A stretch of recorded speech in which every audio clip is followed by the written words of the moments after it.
part 2 of leveraging AI. Part 1, Shane showed us how they put how ProTech put AI to work. And now John's going to dive deeper into everyday results. AI isn't futuristic. Top dealers are using it right now. So John Marshall, former president of Wilson Lumber and a veteran exec with leadership across 17 industries, brings a practical cross-functional lens.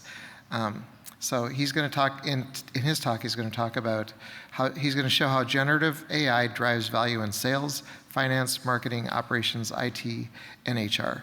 You'll see specific non-automated workflows and live prompt examples that save time, sharpen decision-making, and unlock new opportunities. Expect clear guidance and a simple roadmap you can apply this quarter, plus ready-to-use prompts tailored for LBM dealers. Less buzz, more business impact. So let's get practical and profitable. Please join me in welcoming John Marshall.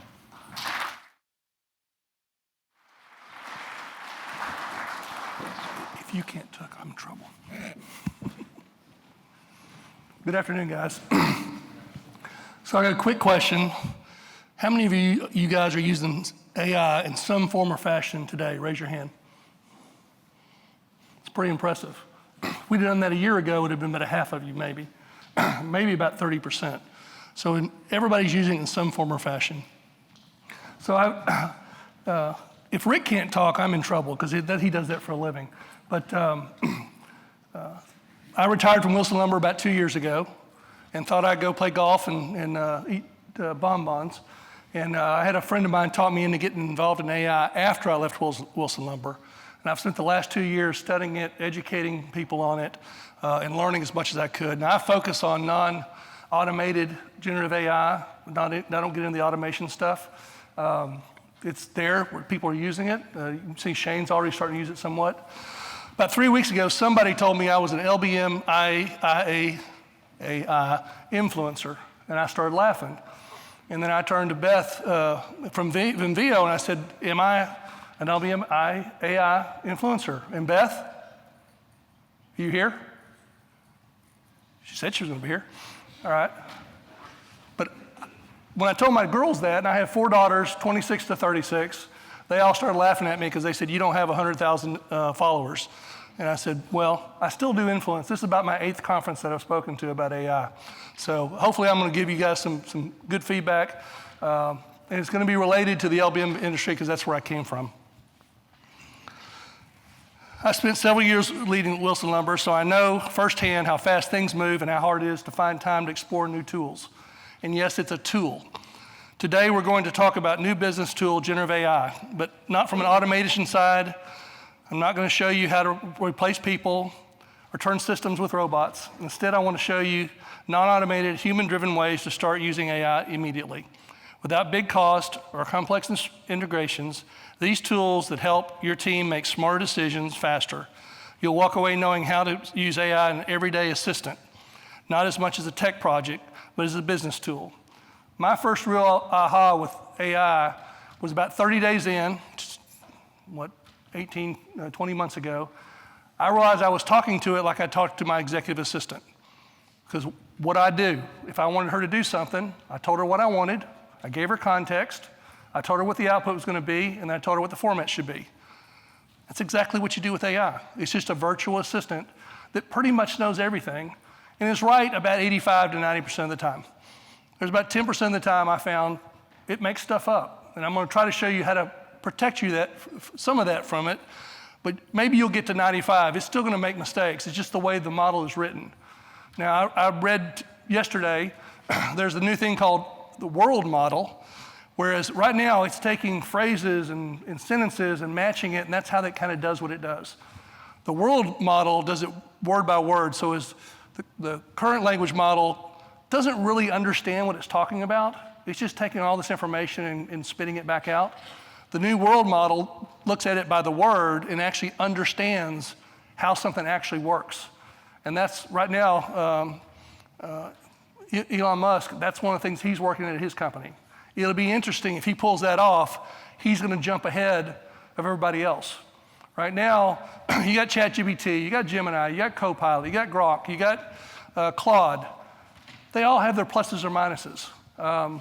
And so you got to learn which one you want to use for what you're doing. If you're a Microsoft house, Copilot's probably the way you want to go. I like using ChatGPT because it has a memory. Copilot doesn't have a memory yet, but it looks at everything you did in Microsoft Office, or its program, and it can pull from that. But it doesn't actually remember, like Shane was talking about, and I'm talking about, remember old conversations. But that's the thing to do. So let's get started kind of about what's happening in our industry. We talked about 50%. We just proved it's more than that. I mean, I don't think, did anybody raise their hand if you're not using AI at all? Didn't think so. Oh, I see one hand. Okay. All right. I'll talk to you later. All right. Here's the truth about AI. AI isn't coming, it's already here. It is estimated that roughly half of US businesses are using it in some form or fashion, whether they realize it or not. According to surveys, LBM Journal and Web Analytics last year, it's somewhere about 35%. And I'll touch on that a little bit later. I think probably closer to 50% this year based on dealers. And by looking at this, it was almost 100%. And these are some of the top dealers in the country, so you got to figure most of the people are using it now. But AI isn't a technology story. It's a business story. Dealers who understand and are ones who understand it will gain the most. AI helps you work smarter, not just faster. It can handle time-consuming, repetitive work, pulling data, writing summaries, or organizing reports, while your people focus on higher-level things that only humans can do. You don't need a new system or big budgets. You just need a mindset of experimentation. Shane mentioned it, getting people to start experimenting with it, trying different prompts, trying different things that work better. Start small, learn what works, and watch how those small wins add up. He said he started with one press release, all right? And now he's using it for as much as he can. And so that's how it works, especially on don't get hung up on all the fancy tools and automation. Are they important? Yes. Will you get to it? Yes. Is that where you have to start? No. So let's look and work through. I'm going to show you how you can use different departments. You might use AI. It's not going to be an extensive list. It's going to be some ideas to think about. Sales applications. I'm going to touch on customer profiles from orders and customer profiles, but there's also proposals in minutes, call prep, notes, competitor analysis, find out what your competitor's doing. If you want a quick start with AI, start with sales. Sales teams are consistently preparing for calls, coding jobs, trying to understand buying trends. That's where AI can help the most. You can feed it to customer order history and have it summarize top products, buying patterns, and even questions to ask before the next visit. Shane alluded to that a little bit. Instead of flipping your pages of data or waiting for a report, you walk in a meeting already knowing what matters to that customer. It's like having an extra analyst sitting beside your salesperson, one who never sleeps, never complains, and turns data into points. So I'm going to ask a question. I told Josh I'd pick on him. So I know Josh is the president of Wilson Lumber. He took my place. And I didn't know anything about AI when I left, so I didn't have anything to do with this. But I'm going to ask Josh, how is Wilson Lumber using generative AI right now in the sales department? We're using it for a lot of contract review, subcontracts and proposals, writing amendments to those contracts. It saves a lot with legal fees and more so time waiting on lawyers just to review something a lot quicker. Some of the things you talked about, market awareness, competitive advantages against our competitors. In marketing, we're using it a ton for SEO content, for blog writing, for the Donald Miller readers out there. We build StoryBrand models and we're building marketing materials to filter through StoryBrand to our customers, proposals, presentations, quite a bit. Okay, great. So you can see it's pretty extensive what you can do. You're only limited by your imagination. For me, I've started using it. It's a collaborative partner. I don't make hardly any decisions now. And I recently just took over another company. I had a good friend who owned a business. It's not even in the lumber business, but she had to step out very quickly and asked me to step in and take it over for the next 6 or 7 months until I can find somebody to replace her. But I'm using it collaborative, which I didn't do at Wilson because I wasn't in AI yet, but now I'm using it all day long. What about this? HR issues come up, warranty issues, things like that. What's best practices in this industry? What is the warranty benchmark in this industry. Things that I could look up on Google, but it would take me hours and hours to do. It's doing it in seconds or minutes.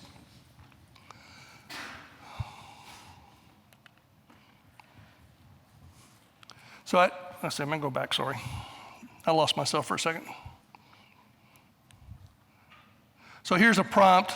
Basically what we're going to do is we would attach 3 years worth of P&L or GL information on a customer to ChatGPT. And we tell it, I want you to review it, give me a short customer profile for these products. What are they doing with it? How's it working? So here's the prompt that's up there. You can see it on the screen. And this is the output. Tell you what, in the back, can you make the slides a little bit bigger where I can see them? I don't have the eyes I used to have. Not the speaker notes, but the actual, no, not the speaker notes. The actual slide itself. I can't read it on the screen. Anyway, this prompt takes, I'll let him work on that. This prompt takes 3 years of order history and converts it into something a salesperson can use. Not that big. Go back half. There you go. A little bit smaller, because now I can't read the notes. All right, here we go. We'll get it. Sorry, I thought we took care of this earlier. But it finds patterns. It just doesn't give you numbers. It finds patterns. It notices customers' Windows orders are moving up market, and that framing materials are increasing year over year. Then it turns that into 2 intelligent questions you can ask the next call. The sweet spot. It doesn't replace relationships, it enhances them and gives context so you can sell with confidence and not just instinct. So a salesman doesn't have to walk in blind. He's saying, these are the 3 things that we've noticed in your orders, and what can we do about it? He's not walking in cold and starting to ask questions. He's leading the conversation. Now, I asked it to give me 2 questions. I could have asked for 5. I could have asked for 10. Right? I could have said, review the top 10 products. I just used 3 here. So it's, it's your imagination of what you want and how your sales team could use it, but walking in more prepared. So when I'm showing this slide, this is what I would call a customer profile prompt, is that we are looking at, give me as much information that's publicly knowledgeable about this company. I used Walker Lumber because that's where we visited today. And so the prompt was, give me a customer supplier summary profile from their website. So I told it to go to their website. I told it what city it was in, and use any additional public information, right? So it came back. Now this is a very abbreviated version of it. I had 2 pages of information about them. So imagine if I'm a salesperson walking a new account, I walk in with all this information. All right, now think about using it for HR, think about using it for credit, think about using it for purchasing, researching your suppliers, researching people you're doing good credit with. You can find out now, you can't get private information, but you can get public information, and there's lots of it. So and again, this is just a shortened version of what it can do, but a full company snapshot is several pages long, but even 1-page overview like this gives a salesperson a real edge by walking into the meeting. It includes the basics, company size, primary products, customer focus, and in the extended version, it gave us who the key executives are, who the decision makers are, what products they use, executives, decisions. This context lets you walk. Thank you very much. He's scrolling the notes for me now. Practical in minutes, you can combine public information, customer data, company profiles, and concise, readable briefs. Instead of starting cold, your team starts with a conversation strategically, talking about challenges, not trying to discover them. It's about walking in ready to add value from the very first handshake. Just walking in prepared. I used to get so frustrated with salespeople, and Rick mentioned I've been in 18 different industries, and I started my career in sales and marketing. So I've managed thousands of salespeople, and I can't imagine how many times I would be in a meeting with a salesperson, they walked in cold and didn't know anything about the customer, didn't know about their needs, didn't know anything, didn't do any research, which it was much harder back then than it is now. Now you can do in 5 minutes, you can research just about anybody. If they've got any public footprint at all, you can do it. You can use their website. Most companies are pretty good about telling you their vision, their mission, and their brand voice in their website. And you can pull it right off and get a flavor for who they are and what's important to them. Now let's transition to what happens when we apply the same level of clarity to financial side of business. And Shane talked about this a little bit. I've used this a ton. So anybody here using it for finance besides Shane? Raise your hand. Now that's surprising, right? You guys are missing out on one of the biggest opportunities. When it comes to finance, AI might be the single biggest time saver in your business. Most financial teams spend hours each month just sorting through data, looking for what they changed, what went wrong, and why. AI can take your general ledger export and do the same in seconds. It spots anomalies, summarizes key takeaways, explains them in plain English for decision makers who don't live in spreadsheets. It's not doing the accounting, it's helping translate the numbers into a story. For owners and executives, that means less time digging through reports, more time deciding what to do next. It's like having a financial analyst who never gets tired and always speaks your language. Now, how I've used it practically is I have a CFO in the new company I'm running, and so I will take the P&L, I'll ask it some questions or give it a prompt to say, give me all the key takeaways. What are the anomalies here? What are the red flags? It'll give it to me. I'll tell it, I want to present this to my CFO, so I have questions, to have better informed questions to my CFO. And that's how I use it. All right, so I walk in and say, okay, what about this, and this? And he may have an answer, he may not. Now, I asked my CFO after I did that to him a couple times, and I said, how long would it taken for you to do what I just did? He said, probably about 7 or 8 hours. It took me less than 5 minutes, right? So I don't want to run my business on AI. I don't want to send it to the bank. But it can give you so much more of the story and give you ideas and see trends that you may not see or your accounting people may not see. And so it's very helpful to use as a collaborative partner. And one of the least used things that you'll learn today is tell it to ask you clarifying questions. Then it becomes collaborative. All right? Say, okay, here's the prompt, but you can ask me clarifying questions. And it'll start asking you questions, and I'll cover that in just a minute. But that's very informative, especially in financial reports. Well, what about this line item, or what about this line item, or why did that go up, or why did that go down? What's my cash ratio? Well, you can ask it ratios, and you can set it up in a custom like Shane has, that you want the same information every month and do like a monthly report. I'm actually doing that. When I drop the P&L in, and it writes a monthly report so I can give it to the owners. Now, am I going to read it? Yes. Am I going to double check the information? Yes. But it's 95% correct, right? And so that's very helpful. But it can also do cash flow scenarios, benchmark cost. I was doing a warranty, we had a warranty program at ours, and I knew it wasn't competitive in the market. So I asked for the top 5 competitors, what are their warranty programs, and what is their normal payout? And it was able to give it to me. I found out what the benchmark was for the industry in 30 seconds. Imagine having to do that with Google. It would take you hours and hours and hours. And then I went back and double checked it with some people that know the industry. I said, is this right? And they said, yeah, it's right. Right? But I was able to do it in seconds versus hours, or having a team do it and no one telling if they ever came back with an answer. So here's the prompt. Here's last month's GL export. Summarize the 3 biggest expense anomalies and explain them in plain English for a non-financial executive. And here's what it spit out. All right? Your IT software licenses are $90,000 versus a $25,000 average. It basically told me you may have had some software renewals hit you all at 1 month.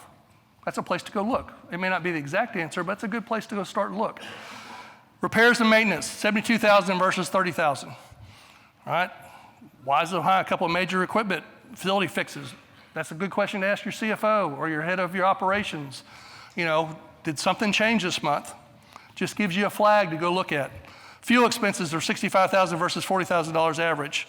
Running $60,000 higher than normal. Could be from more deliveries, longer routes. Again, asked a question. I could dig deeper. I could keep asking it clarifying questions and maybe get more detail. But the takeaway is those are the 3 top anomalies, and it said the rest, payroll, rent, and other core costs are steady. So I don't need to go waste my time looking at those. I can focus on that.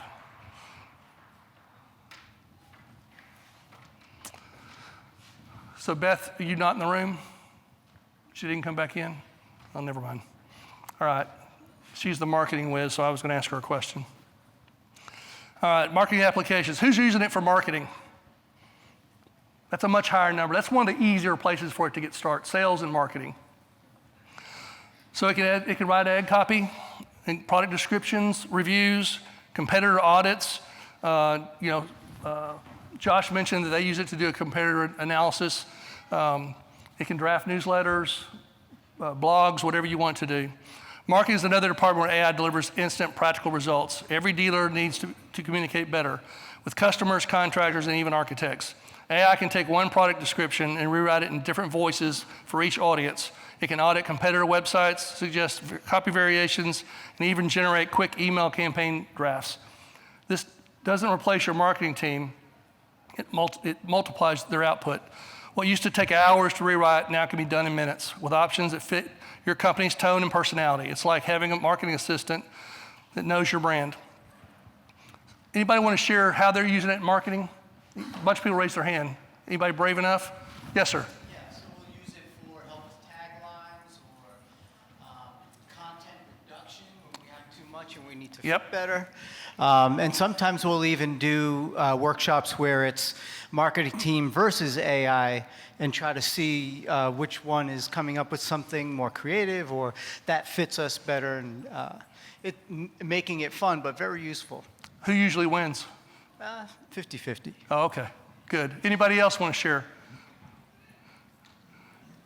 Anybody doing anything really unique with marketing with AI? Okay. You guys are making my presentation shorter. All right. All right, so we'll just go back. The prompt was, example is rewrite this product description. In this case, it was a vinyl window for 3 audiences: contractors, homeowners, and architect, and keep it under 75 words. Here you can see how AI rewrote the same vinyl window description for 3 audiences: contractors, homeowners, and architects. Each version uses the right tone and details for its audience. The contractor version focuses on durability and installation. The homeowner's version focuses on comfort and energy savings. The architect version focuses on highlights, performance, and design. It's not just good marketing, it's alignment. The same core message translated perfectly for each buyer.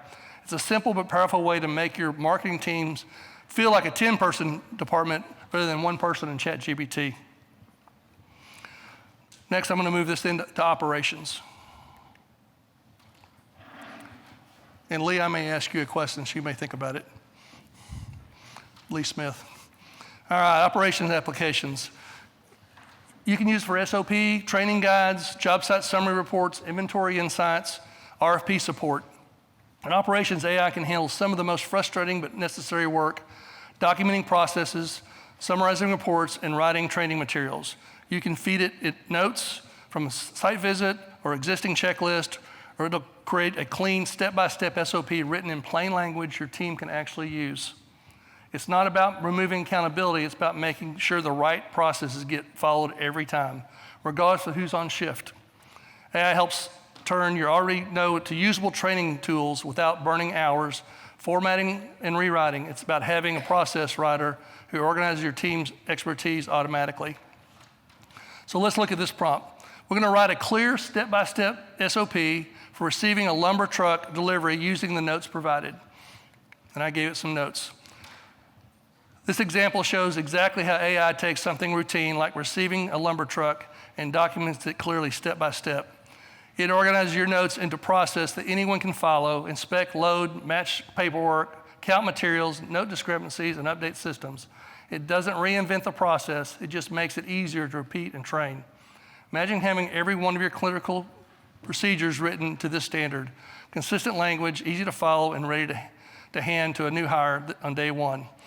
That's what AI makes possible. It makes knowledge out of people's takes knowledge out of people's heads and makes it repeatable systems, improve safety, accuracy, and training. So one of the things is by telling it it's in the lumber business, it knows what the industry standards for unloading a truck is already, and then it can tailor it to your business based on your notes. But it knows, kind of starts with that industry standard. And it's probably pretty good. This is an abbreviated version of it that I had printed out. It was about 1.5 pages, and I cut it down to this. So it can give you as much detail. If you want it more detailed, give me more detail. If you want it to do less detail, make it more concise. You can tell it to make it more concise. So Lee, I'm going to ask you, I don't know how much you're using AI right now. Probably Brandon is, sitting next to you, but how much easier would it be able to write SOPs with this versus the hours and hours and hours I know you've spent on writing SOPs over the years. We've gotten into it. We've gotten into it here over the last 6 to 8 months and use it pretty regular for SOPs. It's saves a lot of time for sure. And it makes them more consistent. They're more All consistent. right. Yeah, you put a template in and you give it its parameters and it spits it out for you. And so then every template, every one starts to look similar, be consistent. It's easier for your staff to use. Thanks, Lee. Now let's look at how it helps IT.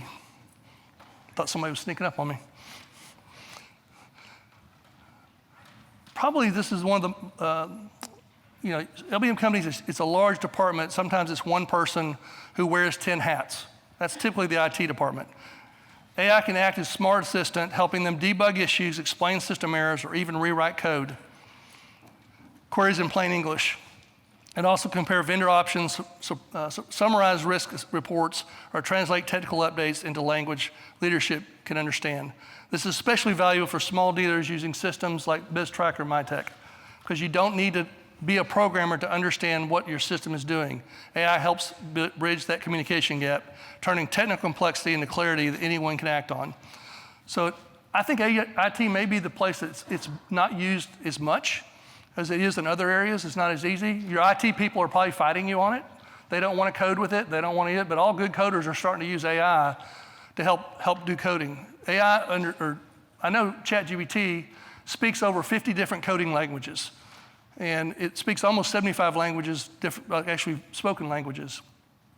But I'm going to focus on debugging a SQL query out of BizTrack, but you can rewrite guides. It can do vendor comparisons. It can translate risk clearly into a language that executives understand that's not all IT talk. Sometimes they talk so far over your head on purpose that they hope you won't understand what they're talking about. You can actually translate it into English, what it means and what the implications are. So this example shows how AI reviews a SQL query that we uploaded from BizTrack and explains it like a teacher. Describes what the code is trying to do, points out mistakes, like the missing alias or typo, and then rewrites it clearly. You don't have to understand the programming language. You just need to understand the logic. That's a real benefit. AI makes technical systems more transparent and easier to manage. For a small, mid-sized dealer, this means faster fixes, less downtime, and fewer calls to outside IT support. It's one of the most powerful, most underused, but powerful ways to leverage AI in your business. So let's take this example. Actually, use the pointer here. So here's a situation. It started to explain what it's doing, and then it told me what was wrong with the SQL.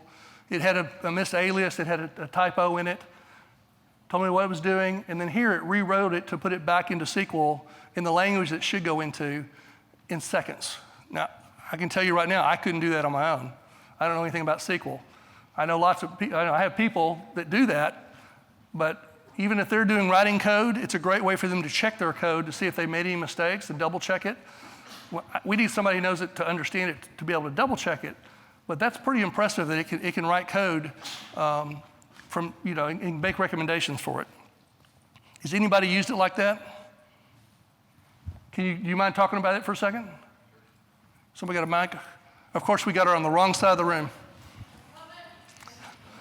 Didn't know you were going to get a workout today, did you?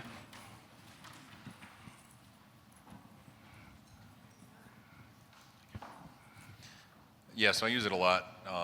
The exact example you have there where I've got a question that I may already have a SQL statement that needs to have a slightly different view to it, or I need to change the groupings or stuff like that. But it's really good at going between different languages like you mentioned. So if I have something that's in SQL, somebody wants it in a Crystal report, you can move it to Crystal via that. But if you need to move it into something like Power BI, you just go, hey, I've got this query. I need to do this general thing in Power BI. Should I use SQL or not? It'll spit out the code if it needs to be something different. But to be able to switch languages like that and not be a programmer saves, a person fully on staff to be able to do that, or 3 days of me trying to figure it out with Google. Yeah, it can write in Python, which you use for websites. It can write in all kinds of languages that you don't think about that, you can give to your program and say, here's the language, here's it is in language, now proof it and make sure it's correct. Just saving hours and hours, you mentioned Python too, so like automating reports or automating certain things that you want to do in your workflows. Hey Python, or hey ChatGPT, I got this thing I want to do. Boom, here's your Python code, done. Basically Right. copy paste. Right, thank you very much.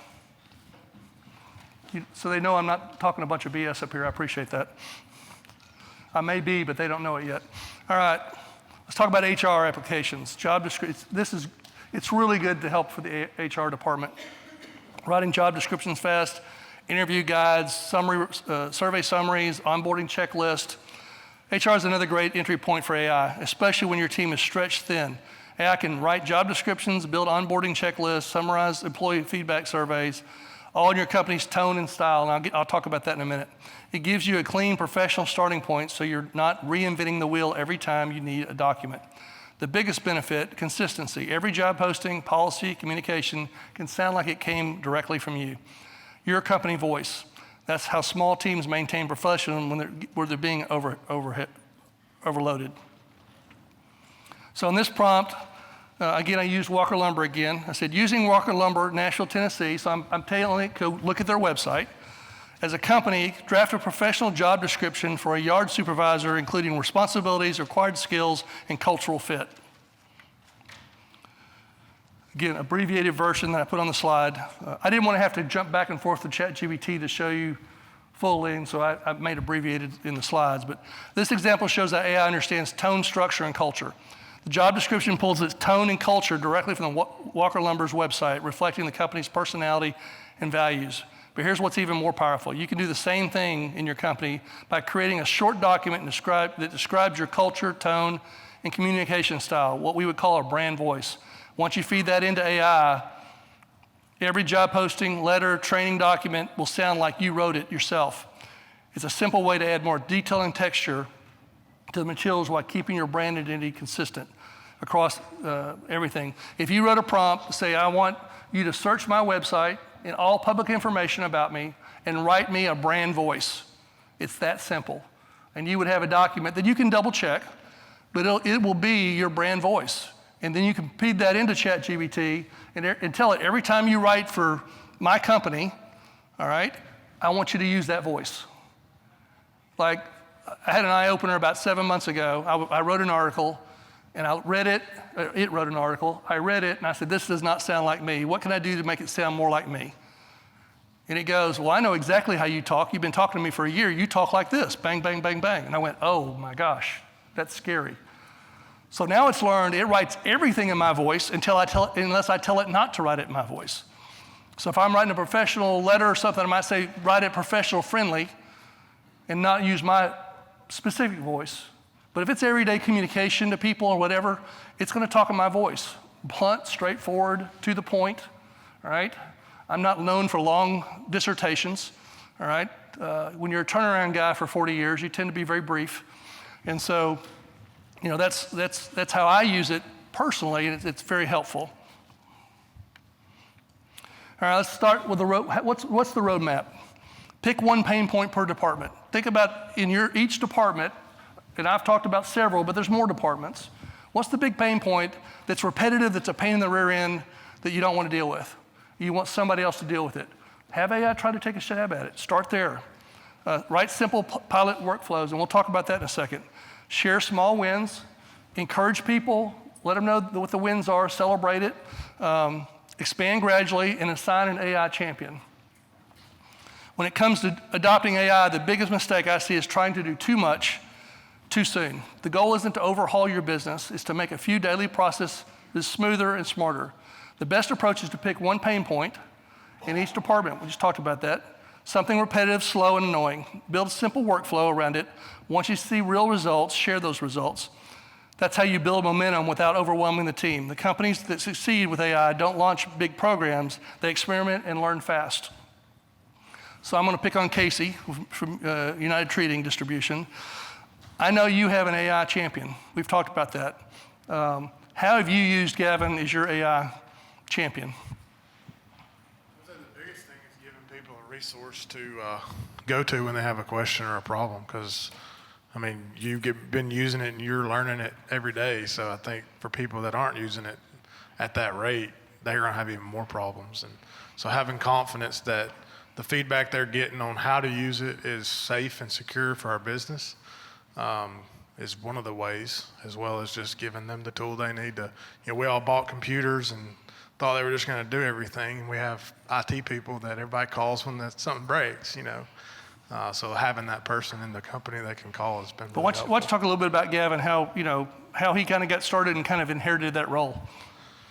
Well, yeah, I think he had a personal interest in it was the biggest thing, and he showed that he's capable of learning and hungry to challenge it and keep really doing what you spoke a lot about today, as well as you, just asking it questions and learning how it does what it needs to get to be able to do what you want it to do. Right, and he was already somebody on staff. He was in your IT department. He was one of the youngest people in the staff. That's right. And when we did the training, year and a half ago? Yep. Something like that, he really levitated to it. And Casey and Chad were smart enough to let him run with it. I think in the next 12 to 18 months, every one of you will have an AI champion, manager, director. You're going to need to. It's going to need to push it for adoption. Anything. Shane said several times, people aren't used to thinking about using it. You need somebody who's championing. Have you thought about using it for this? Have you thought about using it for that? It's really important. And I want him to tell about Gavin because he just kind of linked on. He was in the house already. You didn't have to go find him. All right. Now, if you want to do complicated stuff, you may have to go hire an AI manager outside. He can build a language model and automation, those type of things. You may get there. But even for generative AI, just having a champion in the business, somebody who's curious, it may be a young person who's really gotten into it that you're not even aware of. Check around and see. AI adoption doesn't happen overnight, but it doesn't need to drag on for years either. First, you start with small prompts, quick experiments. Next, you turn to those repeatable workflows that deliver real results. Then you standardize to anyone in the department can use it. Once it's working smoothly, share it across departments. That's where you start, see company-wide efficiency, and finally establish AI champions. Keeps learning, helps others succeed. That's how you move from curiosity to competence with clear stages. Now I'm going to show you some prompts. I've already showed them to you in the presentation, but let's talk about them just a minute. Most people start with single prompts, like you would ask Google a question. That's what a single prompt is called. All right, it's just a one-off question to ChatGPT or Gemini or Copilot. That's fine for testing ideas, but real magic comes in building workflows, structured prompts your team can reuse every day. A single prompt answers a question. A workflow automates part of your thinking. These examples here from sales, marketing, HR show how structure and formatting makes outputs consistent and usable. When you teach your team to build and save their own prompts like these, you're not just using AI, you're systemizing your company knowledge, and that's where the efficiency really multiplies. Whoop, wrong button. Okay, let's go back. So, the sales prompt. Analyze this customer and purchase history for the past 3 years. Identify top products, trends and shifts, buying patterns. Provide 2 strategic questions that I can ask my next sales call. Format as go products, patterns I'm seeing, and questions the next call. How many actions are in those 2 sentences? I'm going to tell you it's 6. So in 2 sentences, I gave it 6 actions to accommodate for me that I didn't ask 6 individual questions. I put it all together. In the next one, there's 7 actions. In the next one, there's 6 actions. All right, so that's how you're starting to automate what we call workflows that goes beyond prompting. Now, Shane mentioned custom GPTs. That is something that chat can do that others can't do. I've moved what we call workflows is I will copy the prompt and put it in a document in my in folders so that if I want to do something repeatedly, I just go get that document and I load it. And that you can do that with any of the systems, Gemini, Copilot, Grok, they all, if you use a workflow, just write the prompt. And to be honest with you, I don't write prompts anymore. I give it a brief explanation of what I want and I tell it to write the prompt. It writes it better than I can. Now, I understand it enough to look at it and see if it's correct or not, but I can ask it to expand the prompt, make it more detailed. And so I've written prompts that are 6 pages long, all right, doing some pretty complicated stuff, but I didn't write it. It wrote it, and then I adjusted it, all right? And that's how you can get it. Now, you couldn't do that 9, 10 months ago, but now it's smart enough that you can do that. And so you don't be scared about, I don't know how to write a prompt. Just tell it, I want you to write a prompt, and I'm going to show you an example here. So what are the fears and fixes? Can't talk about it, and we've heard some already. I'm going to keep security out of this for right now. I'll answer questions about it, we'll get there. If not, we'll get bogged down. I don't want to get bogged down just yet. There are three most common fears I hear about besides security are cost, accuracy, and disruption. Some folks think it's too expensive or complex. Others do not trust the accuracy. And a few worry it'll replace people. Here's the truth. AI isn't expensive anymore. It's accurate as the people using it. That's an important thing to remember. It's just like any other process you have. You can train your team to double check and verify outputs just like any other process. And when people are involved in shaping how AI is used, they see it as a helper, not a threat. Start small, make it transparent, and celebrate with the wins. That's how you turn skeptics into advocates. So in this prompt example, this is really an add-on to a prompt. It's a guardrail, and we'll talk about guardrails in a second. But if you add to the end of your prompt, if you are unsure, don't guess. Instead, show me the gaps and assumptions you're making so I can clarify. That's what we call a guardrail. That's helping it not do hallucinations or making stuff up. I'm telling you, only give me actual information. So here's an example of a good prompt, or a prompt without guardrails and a prompt with guardrails. This example makes it crystal clear. When you ask AI a vague question, it fills in the blanks, even if it has to guess. That's where misinformation and hallucinations creep in. But when you add guardrails by saying, don't guess, only use factual, actual info, the AI flags the gap instead of faking it. That's the kind of discipline you want in your business. Teach your people to prompt with clarity, and you'll get accurate, trustworthy answers. It's no different than training an employee. The clearer you are with expectations, the better the results. Guardrails don't limit creativity, they protect accuracy. So in this case, the first prompt is without guardrails. What percentage of LBM dealers are using AI today? Answer. About 50% of LBM dealers are currently using AI. What's wrong with that? It's misleading. There's no source that tells me where it came from. And the model made an assumption. It just assumed because 50% of businesses are using AI that LBM must be the same. Now, just use the same workflow and put a guardrail on it. What percentage of LBM dealers are using AI today? Only use factual and actual data. Do not make any assumptions. This is what came back. Exact adoption rates for LBM dealers were not provided. Closest available benchmarks was Web Analytics survey last year at about 45%. The LBM Journal was about 20%, which gives you about a 30%. I think we've already said today it's higher than that. But you can see the difference by just adding that. I challenged it to give me correct actual information, and it did. And that's a guardrail. Start writing guardrails of only give me, I've trained mine that anytime it makes an assumption, it flags it for me. I've also trained mine every time it uses a reference, it documents it and makes the citation in the document that I'm using so I can see where the information came from. I can double check it, and then I can say, okay, now run it again and take the citations out, right? But then I can look and see, where did it come from? And that's where you can get in trouble if you don't know where the information actually came from. So what are our takeaways? First, AI is practical now. This isn't theory anymore. Dealers across the country are using AI to speed up proposals, clarify reports, and turn messy information into clear insights. It's ready to use right now in your business. Second, start small, grow big. Don't try to do too much too fast. You don't have to transform your company overnight. Pick one problem, quota, data entry, documentation. Let AI handle that part of it. Biggest wins come from small, focused changes. Just an example, if you have 40 people using computers in your business and they save 30 minutes a week, that's 1,000 hours. I would say it's 4 or 5 times that easy, that you can save thousands and thousands of hours of time for them to be doing what a human can do and let it do what it can do. But those numbers start to add up very, very quickly if you think about time saved. Save 10 or 15%, that's 200 hours a year per person. That's a lot of time, a lot of effort. All right, so let's write a prompt example. Help me write my first AI sales prompt for analyzing a customer purchase history, and you can ask me clarifying questions. Start asking clarifying questions, it becomes collaborative.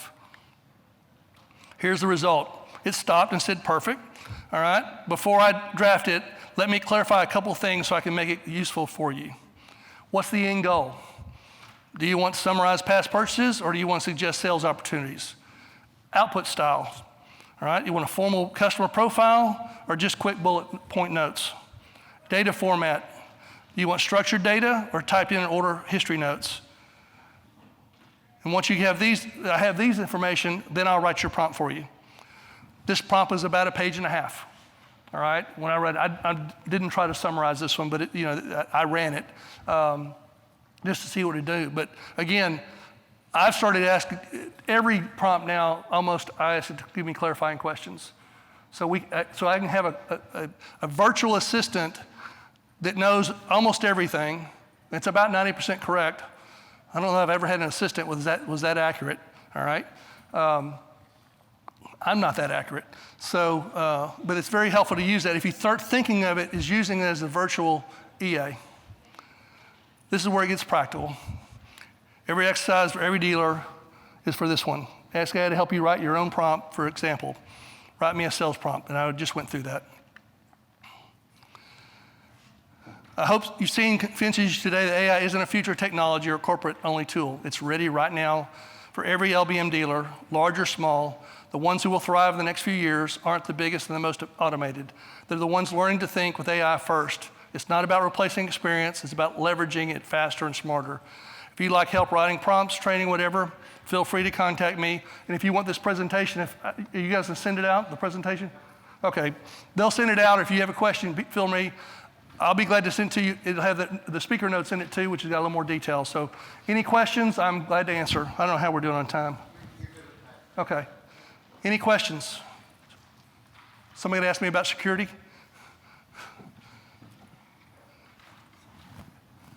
I had a question on some financials, right? You went past the room. One of the concerns that I've had is, having it be a private company that we work for, is putting the information into that system, say like you were talking about P&Ls and stuff like that, but even just the sales data and revenue and margins and all of that stuff. What do you say to that, and what should we do, or how should we act upon that? Okay. The safest versions to use are business versions because they do not feed the language model.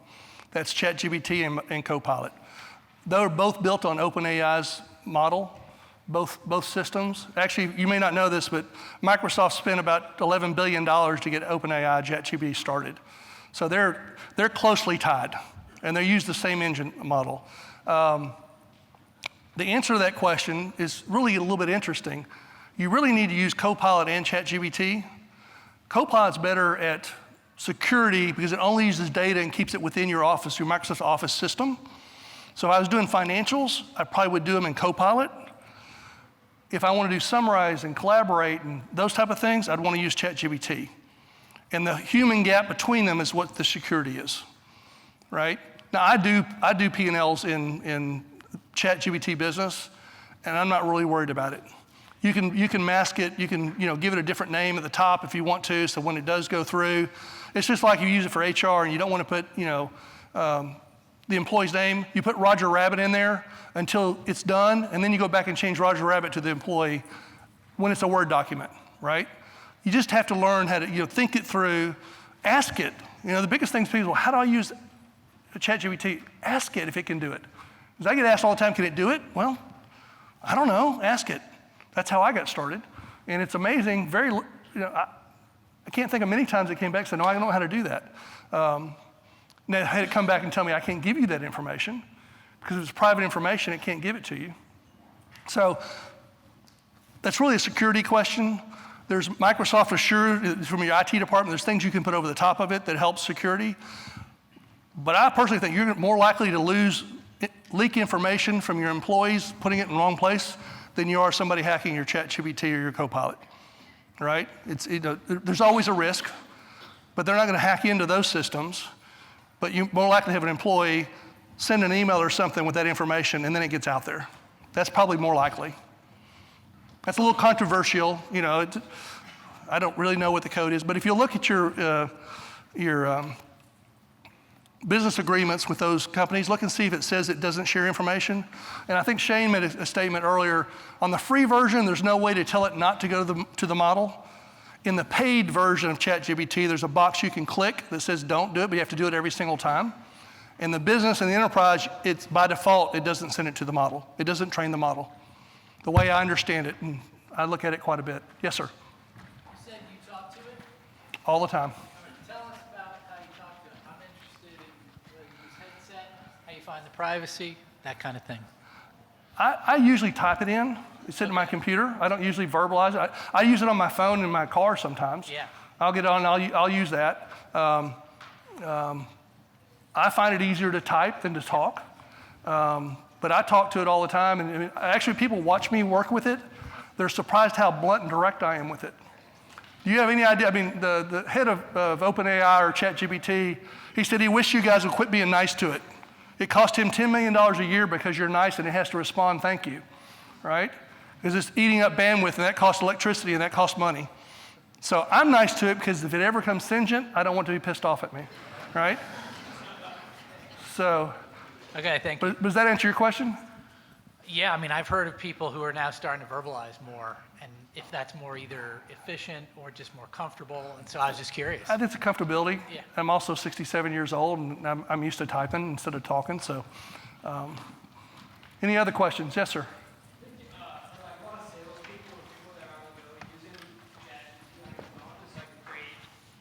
Because a lot of people aren't at a computer. And so one of the cool ways that I've used it is I've been remodeling my house. And so I was measuring doors. I work for a distributor. We sell doors. So I was measuring all the doors in my house.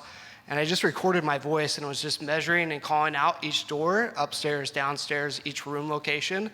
And then asked ChatGPT to give me a complete house pack of everything I had just measured. And it gave me down to the exact, spec. So. Took that, put it in our e-commerce platform, ordered it. But just like one example where you can kind of use it to whatever you're doing in your industry or however you're going through your day, you can use it that way. Well, you're giving it notes, but then it can summarize and give you action steps from those notes, right? The difference in handwriting notes is it can expand on that, and then you can start asking clarifying questions about that. Well, should I have looked at something else? Did I miss something? Those are the ways you can use it differently. Any other questions? Yes, sir. Have you run across anything that our builders, GCs, customers might be doing to try to displace us that we should be thinking about? Restate that. What do you mean by that? Say it again. Well, are there ways that our builders are using this that threaten services that we provide that we should have our eyes open to beat them to the punch? Well, they're going to be more knowledgeable, right? They can ask questions about they can ask questions about you. They can ask questions how you might handle a situation or how generally a lumber yard might handle it. So there's going to be more information, but you got to have more information about them too.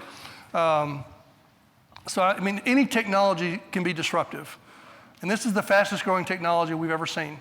It's way beyond cell phones and internet. I mean, the adoption rate is just out of the world. So, that's a good question to ask Chad. I don't know. But, I think everything can be a threat with more information. But you can also ask it, go, well, what are the threats? I got my custom builders, what are the threats that I need to be worried about? And start having a conversation with it about that. I think that's very helpful. Yes, sir. I was just going to say, it seems like takeoffs are going to be one of those areas that get disrupted if they're not already. There are people it's a focus right now on being able to do takeoffs, right? It's still not there yet, from what I gather. Again, I'm not in the industry every day now, but paying close attention. There are some experts here might differ with me, but I don't think it's quite there. But it's coming, and there are people working on specific AI programs just to do that, because it is a huge need in the industry. Yeah, I think architects and contractors are, a lot of other people want to market to them too. And so they're trying to be smart, and that's going to. I was just in a conference 2 weeks ago, and architects were talking about how they're starting to use it to do their takeoffs and do their drawings, and they're utilizing it already.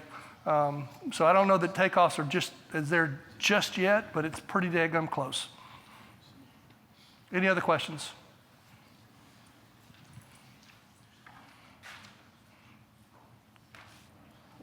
I think I'm done.